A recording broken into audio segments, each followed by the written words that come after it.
ये कहानी खूबसूरत जंगल की है, जहाँ कई सारे पक्षी अपना जीवन बसर कर रहे थे। उसी जंगल में टुनटुनी नाम की गरीब चिड़िया, जो अकेली ही टूटे फूटे घोंसले में अपना जीवन बसर कर रही थी। इन दिनों जंगल में बरसात का मौसम था। सारे बादल आसमानों में अपने अंदर पानी लिए घूम रहे थे। अरे बाप रे, आसमान में तो कितने काले बादल मंडरा रहे हैं। लगता है आज बहुत जोरों की बारिश होने वाली है। अब मैं क्या करूं? कहीं बरसात ज्यादा हो गई तो मेरा घोंसला तो पूरा टूट जाएगा। पहले ही मेरा घोंसला कितना टूटा फूटा है। इससे पहले कि बारिश शुरू हो जाए, मुझे अपना ठिकाना कहीं और करना होगा। टुनटुनी चिड़िया उड़ते हुए जंगल के हर पक्षी के घोंसले में जाती है और हर पक्षी से मदद की गुहार लगाती है, पर कोई भी पक्षी टुनटुनी चिड़िया को अपने घोंसले में पनाह नहीं देता। आखिरकार थक हार कर टुनटुनी चिड़िया अपने घोंसले में वापस आ जाती है। तभी बारिश शुरू हो जाती है। बारिश इतनी तेज हो रही थी कि टुनटुनी चिड़िया का सारा घोंसला टूटकर पानी में बह जाता है। टुनटुनी चिड़िया पेड़ की एक डाली पर बैठी पानी में भीग रही थी। तब तक आप लोग कमेंट में बताएं 14 into 6 कितने होते हैं। अरे बाप रे, कितना ठंडा पानी है। अरे बादलों, क्या आज ही सारे पानी की बरसात करोगे? अरे कोई है क्या? अरे कोई है? मेरी सहायता करो। बारिश का पानी तेजी से आ रहा था। टुनटुनी चिड़िया उस बरसात के पानी में पूरी भीग रही थी। जंगल का कोई भी पक्षी बरसात में उसकी मदद करने को आगे नहीं आया। तब एक बादल उड़ते उड़ते टुनटुनी चिड़िया के पेड़ के पास आता है। टुनटुनी चिड़िया जब उस बादल को देखती है, अरे बाप रे, ये बादल तो मेरे पास ही आ गया। चिड़िया बहन, मुझसे डरने की जरूरत नहीं है। मैं आपको कोई नुकसान पहुंचाने नहीं आया हूँ। मैं जब से आसमान में उड़ रहा हूँ तो मेरी नजर आप पर पड़ी। मैंने देखा कि आप अकेले इस पेड़ की डाल पर बैठकर बरसात के पानी में भीग रही हो। तो ऐसा क्यों चिड़िया बहन? क्या आपको बरसात लगने में मजा आता है?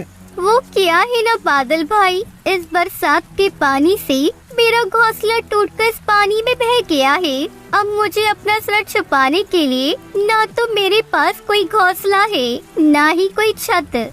अरे चिड़िया बहन, अगर आप इसी तरह बरसात के पानी में भीगती रहीं तो आप तो बीमार हो जाओगी। इस जंगल में तो काफी सारे पक्षियों के घोंसले हैं। आप उनमें से एक पक्षियों के घोंसले में चली जाइए ना। बादल भाई, मैंने हर पक्षी से सहायता मांगी, पर किसी ने भी मेरी सहायता नहीं की। क्या? हमने तो सुना था कि पक्षियों में एक दूसरे के प्रति बेहद प्रेम और लगाव रहता है, पर आपकी कोई पक्षी सहायता नहीं करता। ये कैसे हो सकता है? बादल भाई, समय के साथ साथ हर चीज बदलती जाती है। चिड़िया बहन, आप मजबूत वाली लकड़ियों से अपना घोंसला बना लीजिए, ताकि आपको बरसात के पानी से कभी कोई समस्या न आए। बादल भाई, मैंने आपसे कहा ना, समय के साथ साथ हर चीज बदल जाती है। पहले इस जंगल में हर चीज मुफ्त में मिला करती थी, पर जब से दौर बदला है, हर पक्षी ने जंगल का हर इलाका अपने नाम कर रखा है। जहाँ मजबूत लकड़ियाँ हैं, वहाँ कुछ पक्षियों ने डेरा डाल रखा है और वो मजबूत लकड़ियाँ भारी भरकम दामों में बेचते हैं। क्या जंगल में इतने बदलाव हो गए? यहाँ सब कुछ बदल गया है। तो फिर अब आप क्या करोगी चिड़िया बहन? आपका घोंसला बनाना तो बहुत मुश्किल है। बादल भाई, लगता है मेरे भाग्य में यही सब लिखा होगा। बचपन से लेकर अब तक कोई सहारा नहीं मिला, ना ही किसी ने हाथ थामा। अब तो ऐसी समस्या से निपटने की आदत सी हो गई है। चिड़िया बहन, आपको इस तरह तकलीफ में देखकर मुझे बहुत तकलीफ हो रही है। आप एक काम करिए, आप मेरे ऊपर ही अपना एक छोटा सा घोंसला बना लीजिए। ये कैसे संभव है बादल भाई? हाँ चिड़िया बहन, बिल्कुल संभव है। आपके लिए मैं लकड़ियाँ इकट्ठा करता हूँ, फिर आप मेरे ऊपर अपना एक घोंसला बना लीजिए। ऐसा करने से आपको न बरसात से कोई तकलीफ होगी, न ही आपको गर्मी लगेगी। आपका जीवन एकदम अच्छे से बीतेगा और इसी बहाने मुझे भी आपका साथ मिल जाएगा। हम दोनों मिलकर खूब मस्ती करेंगे, खूब बातें करेंगे, एक दूसरे के सुख दुख के साथी बनेंगे। ये बात सुनकर टुनटुनी चिड़िया के दिल में एक उमंग जाग उठती है और वो उसी बरसात में धीरे धीरे एक एक लकड़ी उस बादल के ऊपर रखती जाती है। जैसे तैसे टुनटुनी चिड़िया अपना घर उस बादल पर बना लेती है और उसमें रहने लगती है। बादल टुनटुनी चिड़िया को लेकर आसमान की ओर निकल पड़ता है। चिड़िया बहन, कैसा लग रहा है आपको बादलों के घर में? बादल भाई, सच कहूँ तो बहुत मजा आ रहा है। आपका बहुत बहुत धन्यवाद बादल भाई, जो आपने मेरे लिए इतना सब किया। सुंदरवन जंगल में टुनटुनी चिड़िया अपनी बेटी लूसी के साथ रहती थी। उसके पति की मौत 2 साल पहले बस दुर्घटना में हो गई थी। टुनटुनी चिड़िया बहुत ही गरीब थी। अपने पति की मौत के बाद वो घर चलाने के लिए मजदूरी करने लगी। एक दिन टुनटुनी चिड़िया अपनी बेटी से कहती है, बेटा, देख रही हूँ तू कई दिनों से स्कूल नहीं जा रही है, क्या बात है? माँ, मेरी स्कूल की फीस तुमने जमा नहीं किया था, इसलिए टीचर ने मेरा नाम स्कूल से काट दिया। तूने मुझसे कहा क्यों नहीं लूसी? मैं आज ही जाकर सेठ से कुछ रुपए उधार मांग कर लाती हूँ। कल तेरे स्कूल चलकर तेरी सारी फीस जमा कर दूंगी। टुनटुनी पैसे मांगने के लिए सेठ के यहाँ जा रही थी। तभी रास्ते में उसे कालू मिलता है। क्यों नहीं टुनटुनी, कहाँ जा रही है? कितनी बार तुझसे कहा है तू मुझसे शादी कर ले, पर तू मानती नहीं। तुझे पता है ना मैं तुझसे कितना प्यार करता हूँ, पर तूने मेरा प्यार ठुकरा कर उस कमबख्त बंटी से शादी कर ली। अब तो वो भी नहीं रहा, अब भी समय, तू मुझसे शादी कर ले, मैं तुझको रानी बना कर रखूंगा। रानी, मेरा इतना बड़ा घर है, बस एक घर वाली की कमी है। ये क्या बदतमीजी है कालू? तू हर बार मेरा रास्ता क्यों रोक लेता है? टुनटुनी रानी, तुम इतना क्यों भड़क रही हो?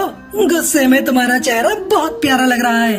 तुझे शायरी बहुत सूझ रही है। अगर तू मेरे सामने से नहीं हटा तो मैं तेरा वो हाल करूँगी कि तू आईने में अपना चेहरा देखना भूल जाएगा। काकी, ओ काकी, इधर तो आना। ये देखो, ये कालू मेरे साथ छेड़खानी कर रहा है। क्या रे छिचोरे, तू क्यों इस बेचारी को छेड़ रहा है? चल भाग यहाँ से, नहीं तो मैं मार मार कर तुझे गंजा कर दूंगी। काकी, तुम हमारे बीच में मत आओ, चुपचाप अपने रास्ते जाओ, नहीं तो अच्छा नहीं होगा। रुक, मैं अभी तुझे बताती हूँ। तभी कुछ और पक्षी वहाँ आ जाते हैं। बढ़ती हुई भीड़ को देखकर कालू वहाँ से भाग जाता है। इस घटना से टुनटुनी बहुत चिंतित हो जाती है। किसी तरह अपने आप को संभाल कर वो कड़कनाथ सेठ के पास जाती है और उनसे कुछ रुपए उधार मांग कर ले आती है।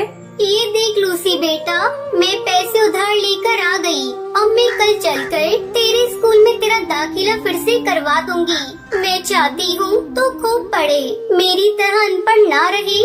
माँ, वो सब तो ठीक है, लेकिन तुम इतनी उदास क्यों दिखाई दे रही हो? सेठ ने कुछ कहा है क्या? नहीं बेटा, ऐसी कोई बात नहीं, तू ज्यादा मत सोच। अगले दिन टुनटुनी अपनी बेटी लूसी के साथ उसके स्कूल जाती है और उसकी सारी फीस जमा कर देती है। जब वो वापस घर लौट कर आती है तो देखती है उसका घर पूरी तरह से टूट चुका था। ये क्या हो गया? हमारा घर कैसे टूट गया? ना आंधी आई है ना तूफान, फिर ये सब कैसे हो गया? मुझे तो लगता है बेटा ये काम उस कालू का है। कल जब मैं पैसे लेने सेठ के यहाँ जा रही थी तब उसकी मुझसे लड़ाई हुई थी। अब हम लोग यहाँ नहीं रहेंगे, चल जल्दी यहाँ से कहीं और चलते हैं। लेकिन हम लोग कहाँ जाएंगे माँ? बेटा, हम लोग इतनी दूर जाएंगे जहाँ इस कालू का साया भी नहीं मिलेगा। फिर दोनों अपने घर को छोड़कर दूसरे जंगल में चली जाती हैं और एक सुरक्षित जगह की तलाश करने लगती हैं। अचानक उसे एक जगह पर पुरानी कुछ बोतल दिखाई देती है। तभी टुनटुनी चिड़िया लूसी से कहती है, बेटा लूसी, ये बोतल, यहाँ कितनी सारी बोतल है, अब हम इनसे नया घर बनाएंगे। इस तरह दोनों माँ बेटी मिलकर बोतल को इकट्ठा करती है और उन्हीं बोतल से सुंदर सा घर बनाती है। माँ, ये घर तो हमारे पुराने लकड़ी के घर से भी ज्यादा सुंदर और मजबूत है। बेटा, ये घर हमें तेज बारिश और ठंड से भी बचाएगा। चल बेटा, अब खाने की तलाश में जा रही हूँ। टुनटुनी चिड़िया खाने की तलाश में चली जाती है। तभी तेज बारिश शुरू हो जाती है। टुनटुनी चिड़िया एक पेड़ की डाली पर बैठ जाती है। मेरी बेटी ठीक तो होगी ना? बारिश भी बहुत तेज हो रही है, मुझे जल्दी से अपने घर जाना होगा। वो बहुत डरी हुई होगी। इधर बारिश थमने का नाम नहीं ले रही थी। बारिश बहुत तेज थी। अपनी बेटी की फिक्र में वो उड़ चली। उसके पर भीग चुके थे, उसे उड़ने में भी दिक्कत हो रही थी। अरे वाह, वो देखो अपना शिकार हमारे पास खुद चल कर आ रहा है। तेज बारिश में इसे खाने में मजा आ जाएगा। टुनटुनी चिड़िया उस शिकार चील के पास आ जाती है। अरे ओ चिड़िया, रुक जा, इतनी तेज बारिश में कहाँ जा रही हो? टुनटुनी चिड़िया एक निडर चिड़िया थी, पर उसे थोड़ा डर भी लग रहा था। जी मैं घर जा रही थी। अब तुम अपने घर नहीं, सीधे हमारे पेट में जाओगी। उसकी ये बात सुनकर टुनटुनी डर जाती है। उसे कुछ भी समझ नहीं आ रहा था। तभी उसको एक आइडिया आता है। अरे भाई, आप मुझे कैसे खा सकते हो? मुझे खाने के लिए किसी ने पहले से रिजर्वेशन करा कर रखा है। क्या? कौन है वो दुष्ट जो हमारे शिकार का पहले से ही रिजर्वेशन कर रखा है? वो कोई और नहीं, कालू कौवा है। उसकी इतनी हिम्मत जो मुझसे टकराएगा? तो चलो एक बार उससे लड़कर देख लो। अगर तुम जीत गई तो मुझे खा सकते हो। टुनटुनी चिड़िया निकल पड़ी कालू की तलाश में, जिसने उसका घर तोड़ा था। टुनटुनी चिड़िया आगे आगे उड़ रही थी, पीछे पीछे शिकारी चील। तभी उसे एक पेड़ पर वो कालू कौवा दिखाई देता है। देखो, वो रहा कालू कौवा। इतना सुनते ही शिकारी चील कालू कौवे पर टूट पड़ते हैं। टुनटुनी मौका देखकर वहाँ से भाग जाती है और अपने प्लास्टिक बोतल घर में खुशी खुशी रहने लगती है।